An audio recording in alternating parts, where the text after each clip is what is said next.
नमस्कार। Political science की class में आज हम सुप्रीम कोर्ट और उसकी शक्तियों का अध्ययन करेंगे। भारत का सर्वोच्च न्यायालय न्याय प्रदान करने की सर्वोच्च संस्था है।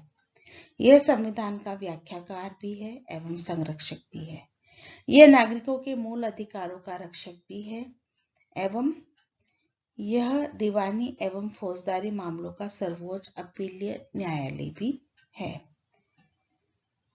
ग्रैनविल ऑस्टिन के अनुसार उच्चतम न्यायालय को नागरिकों और अल्पसंख्यकों के अधिकारों के संरक्षण का कार्य सौंपकर वस्तुतः सामाजिक क्रांति के संरक्षण का भार सौंपा गया है। भारत के सर्वोच्च न्यायालय की स्थापना आजादी से पूर्व 1935 में हो चुकी थी। आजादी के बाद हमारी संविधान सभा द्वारा सर्वोच्च न्यायालय को बनाए रखा गया था और इसके संगठन और इसके नियमों में परिवर्तन करने का अधिकार संसद को सौंपा गया। भारतीय संविधान के अनुच्छेद 124 में उच्चतम न्यायालय के गठन के संबंध में प्रावधान है।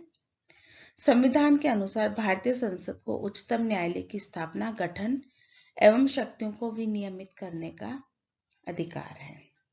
न्यायाधीशों की संख्या। सर्वोच्च न्यायालय में वर्तमान में एक मुख्य न्यायाधीश और 30 अन्य न्यायाधीश कार्य कर रहे हैं। न्यायाधीशों की योग्यता। संविधान के अनुच्छेद 124(3) में न्यायाधीश के रूप में नियुक्ति की योग्यताओं का वर्णन है। सबसे पहले वह भारत का नागरिक होना चाहिए। दूसरा, किसी उच्च न्यायालय का या ऐसे 2 या अधिक न्यायालयों का लगातार कम से कम 5 वर्ष तक न्यायाधीश रहा हो।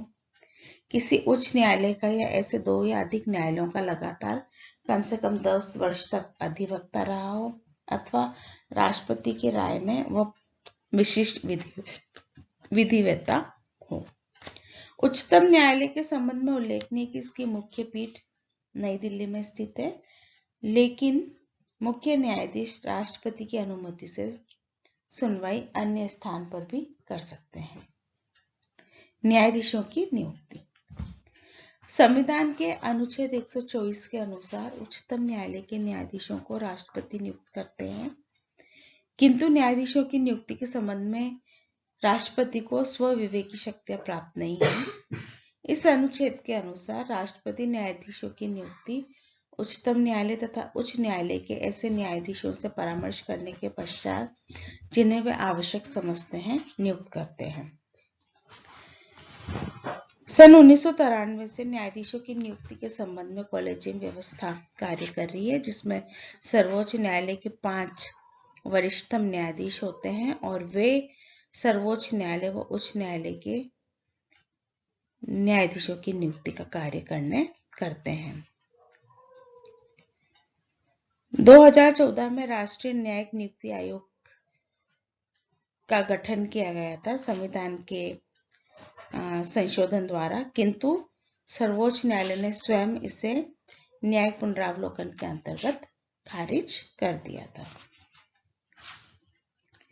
न्यायाधीशों का कार्यकाल एवं पद से हटाने का तरीका। भारत में उच्चतम न्यायालय के न्यायाधीशों की नियुक्ति के लिए न्यूनतम आयु या नियत पदावधि नहीं है और एक बार नियुक्त किए जाने के बाद उच्चतम न्यायालय का न्यायाधीश 65 वर्ष की आयु प्राप्त करने तक और अपने पद पर बना रह सकता है और वह राष्ट्रपति को संबोधित कर अपने पद से इस्तीफा दे सकता है या फिर संसद विशेष बहुमत से पारित कर उसे अपने पद से महाभियोग द्वारा हटा सकती है। अनुच्छेद 124(4) में महाभियोग प्रक्रिया का वर्णन है और राष्ट्रपति किसी भी न्यायाधीश को प्रूव्ड मिसबिहेवियर, साबित कदाचार एवं इनकैपेसिटी, असमर्थता के आधार पर महाभियोग लगाकर पद से हटाया जा सकता है। महाभियोग प्रक्रिया में लोकसभा के कम से कम 100 या राज्यसभा के 50 सदस्यों द्वारा राष्ट्रपति को संबोधित कर एक प्रस्ताव लोकसभा के अध्यक्ष या राज्यसभा के सभापति को दिया जाता है। इस प्रस्ताव का अन्वेषण 3 व्यक्तियों की समिति करती है।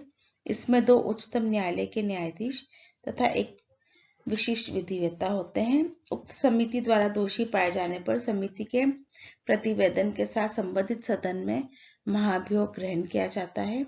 यदि प्रस्ताव प्रत्येक सदन में उस सदन की कुल सदस्य संख्या के बहुमत द्वारा उपस्थित एवं मत देने वाले सदस्यों के कम से कम 2/3 बहुमत द्वारा पारित कर दिया जाता है, तो यह प्रस्ताव राष्ट्रपति को सिग्नेचर के लिए प्रस्तुत किया जाता है और राष्ट्रपति द्वारा इस पर हस्ताक्षर करने के बाद न्यायाधीश को अपने पद से हटा दिया जाता है एवं उस पर महाभियोग प्रस्ताव सफल माना जाता है। भारत में ये अभी महाभियोग प्रक्रिया के द्वारा अभी तक एक भी न्यायाधीश को अपने पद से नहीं हटाया गया है। अब है उच्चतम न्यायालय का क्षेत्राधिकार।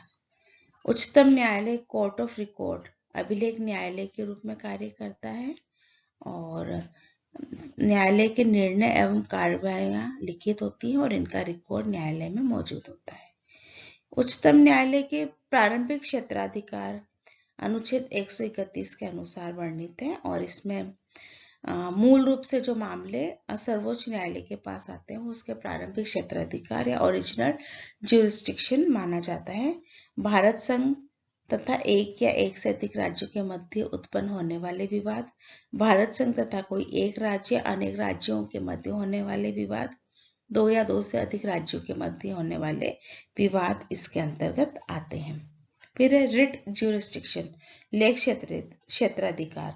संविधान के मूल अधिकारों की रक्षा हेतु सर्वोच्च न्यायालय लेख रिट जारी कर सकता है और इसके द्वारा वो अधिकारों के हनन को रोक सकता है। ये प्रमुख लेख हैं बंदी प्रत्यक्षीकरण, हैबियस कॉर्पस, परमादेश, मैंडेमस, अधिकार परीक्षा, को वारंट, उत्प्रेषण, सर्टरी एंड प्रतिषेध, प्रोहिबिशन। अपीलीय क्षेत्राधिकार। सर्वोच्च न्यायालय देश के सबसे बड़े अपीलीय न्यायालय के रूप में उच्चतम न्यायालय को उच्च न्यायालयों के निर्णय के विरुद्ध अपील सुनने का अधिकार है। संविधान के 132 अनुच्छेद से अनुच्छेद 136 तक अपीलीय क्षेत्राधिकार का वर्णन है। दीवानी मामले, फौजदारी मामले और संवैधानिक मामले तीनों में सर्वोच्च न्यायालय के पास अपीलीय क्षेत्राधिकार है। विशिष्ट पुनर्विचार। अनुच्छेद 136 के अनुसार उच्चतम न्यायालय अपने विवेक के अनुसार भारत के किसी न्यायालय या अधिकतम अधिकरण द्वारा किसी वाद या मामले में पारित किए गए या दिए गए किसी निर्णय, डिक्री, अवधारण, दंडादेश आदेश के विरुद्ध अपील के लिए विशेष इजाजत दे सकता है। फिर है परामर्शदात्री क्षेत्राधिकार। संविधान के अनुच्छेद 143 के अंतर्गत यदि राष्ट्रपति को लगता है कि कोई मामला जनहित से संबंधित है तो या विधि का कोई ऐसा प्रश्न उत्पन्न हो जाता है या उत्पन्न होने की संभावना होती है तो वो उच्चतम न्यायालय से परामर्श मांग सकता है। राष्ट्रपति के लिए आवश्यक नहीं होता कि वो उस परामर्श को माने और साथ ही सर्वोच्च न्यायालय के लिए भी ये बाध्य नहीं है, सर्वोच्च न्यायालय भी इस बात के लिए बाध्य नहीं होता कि वो उस मामले में परामर्श दे। Thank you.